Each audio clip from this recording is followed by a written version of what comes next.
Olá, amigos, domingo, dia 11 de agosto, né? 11 de agosto se comemora aí, né? Faz referência ao Dia dos Pais, né? Os pais, né? Nós que somos pais, eu pela graça de Deus, né? Sou pai de 6 filhos por adoção, que não os vejo dessa maneira, não sei o que não sei como é ter um filho biológico, mas eu também não tenho a sensação de que eles não são. Deus prepara tanto o nosso coração e Deus é tão maravilhoso que coloca o sentimento no lugar correto, da maneira correta. Os pais são representação de Deus na terra, né? Nós somos o canal de Deus para os nossos filhos. Através das nossas vidas, Deus passa as suas instruções. Então, feliz Dia dos Pais para você que tem um filho biológico, para você que tem filhos adotivos, para você que é um pai, avô, um tio,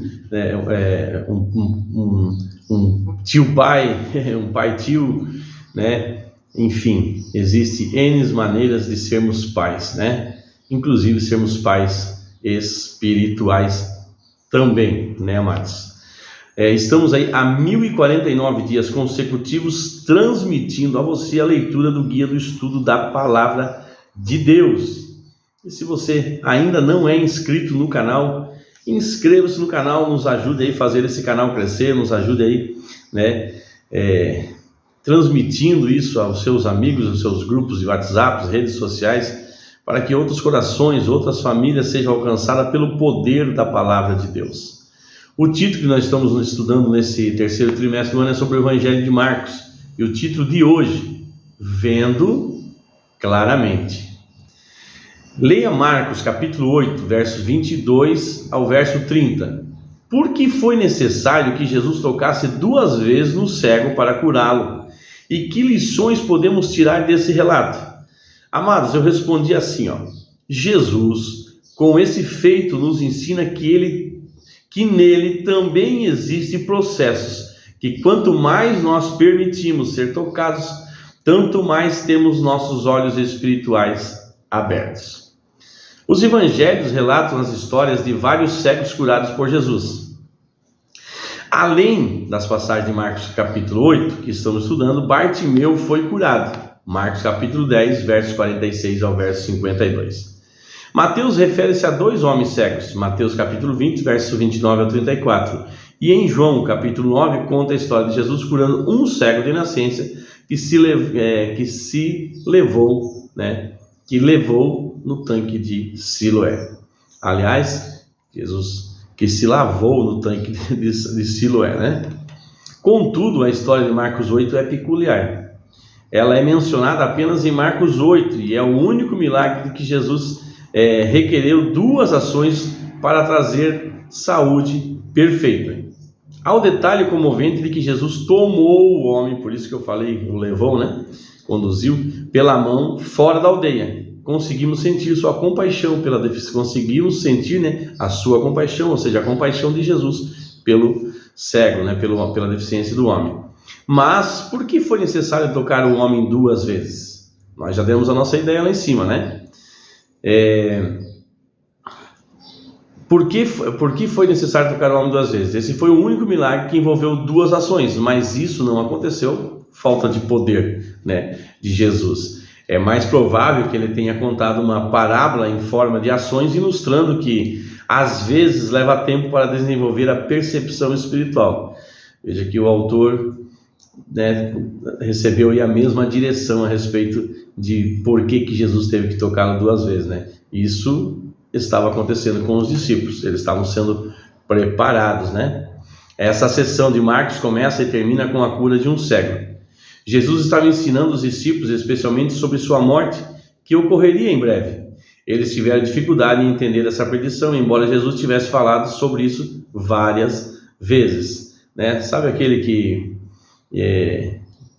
ouve, mas não escuta, ou então escuta e não ouve, né? Diz que o pior cego é aquele que não quer ver. Mais ou menos isso, né? É você estar ouvindo e não estar prestando atenção no que a pessoa está falando, não dar o devido valor que a pessoa está falando. Aí levamos mais tempo para podermos ampliar a nossa percepção.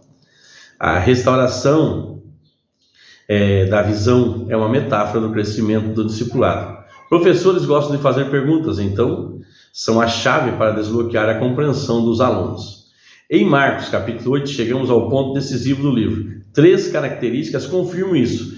Primeiro, Jesus perguntou sobre sua identidade, algo que ele não tinha feito antes. Segundo, Pedro foi a primeira pessoa não possuída. Olha que interessante. O segundo ponto foi que Pedro foi a primeira pessoa não possuída por demônio, que identificou Jesus como Messias. Terceiro, logo após essa revelação de quem é Jesus, ele começou a explicar para onde estava indo. E ele estava indo para a cruz. Por que Jesus disse aos seus discípulos para não contar a ninguém que ele era o Messias?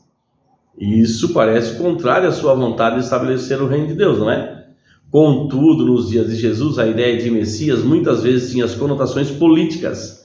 A gente já viu isso em outras lições, devido à crença de que ele deveria, que ele derrubaria o domínio romano. E esse não era o intuito de Jesus, ser empossado o rei para derrubar o domínio romano, mas para ir à cruz, para nos salvar, para nos redimir do pecado, para nos libertar do poder do pecado.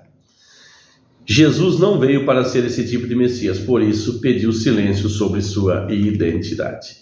Às vezes, por que é importante não dizer algumas coisas ainda que elas sejam verdadeiras?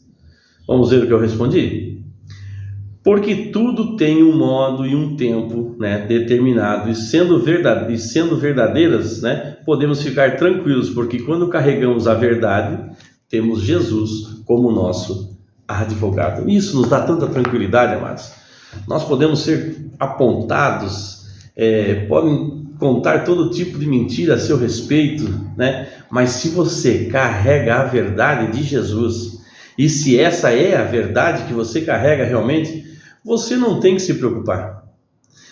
O lado humano pode até, por um instante, sofrer algum tipo de preocupação, mas quando nós retomamos, quando logo em seguida, isso não leva tempo, louvado seja Deus por isso, porque quem anda no Espírito não passa dias e dias sofrendo e preocupado. É pouco tempo, questão de minutos, Deus já restabelece em nós a nossa visão. Então quando nós permitimos sermos tocados pelo poder do Espírito Santo de Deus, tanto mais nós temos os nossos olhos abertos, e tanto mais nós nos fortificamos em Cristo, e tanto mais nós temos segurança, nós sentimos a proteção. Eu gosto de citar aí Isaías capítulo 58, que tem Jesus, tem Deus como nosso guarda-costas. Leia lá, mais ou menos no meio do capítulo você vai ver que Jesus é a nossa retaguarda. Amém, amados? Louvado seja Deus. Então, terminando aí, feliz Dia dos Pais, mais uma vez a todos os pais. Vamos orar, amados? Pai amado que estás nos céus, obrigado pela Tua palavra que nos enriquece, Senhor, que nos prepara, que nos transforma, que nos habilita, que nos capacita para o Teu reino. Nós colocamos diante de Ti, Senhor, a nossa vida como pais. Coloco diante de Ti todos os pais que já criaram seus filhos, que já têm netos, bisnetos, tataranetos, que cumpriram a sua missão. Coloco diante de Ti, Senhor, todos os pais que estão começando agora, que os seus filhos ainda estão sendo gerados no ventre de suas esposas. Coloco todos os pais que estão na fila da adoção, meu Deus, chorando e clamando e batendo a Tua porta para que isso venha acontecer logo. Que a Tua graça e a Tua misericórdia recaia sobre cada um e a Tua verdade permaneça, se estabeleça e permaneça no coração de cada um. Que nós possamos, Senhor, alegrar o Teu coração, que nós possamos ser o Teu modelo aqui na terra, para a Tua honra e para a Tua glória, em nome de Jesus. Amém. Abraço, meus amigos, e abraço aí aos nossos amiguinhos.